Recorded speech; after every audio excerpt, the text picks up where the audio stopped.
Les psychologues interviennent dans le parcours autour de la chirurgie prophylactique à un moment un peu particulier, qui est entre on va dire la découverte de la prédisposition génétique et l'intervention elle-même.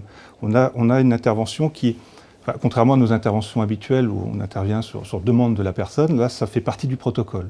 Hein, les gens ne sont pas demandeurs, mais c'est un point qui est proposé aux patientes avant qu'ait lieu l'intervention, de manière à pouvoir un peu se poser et de manière à aborder de façon peut-être un petit peu différente, un peu qu'est-ce que ça vient faire dans la trajectoire de vie, cette intervention-là.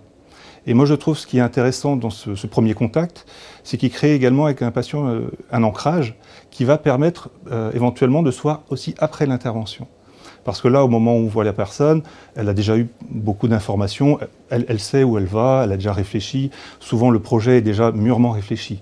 Parce que ce sont des personnes qui, dans leur constellation familiale, ont déjà eu l'expérience de la maladie et ont donc déjà un cheminement qui est bien avancé.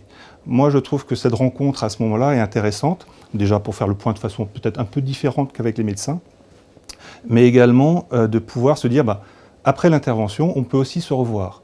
Si jamais la personne a des interrogations sur la question de la féminité, ou en tout cas comment elle est atteinte dans son corps, c'est tout à fait possible. Il y a eu un premier contact et ça facilite grandement les choses pour après.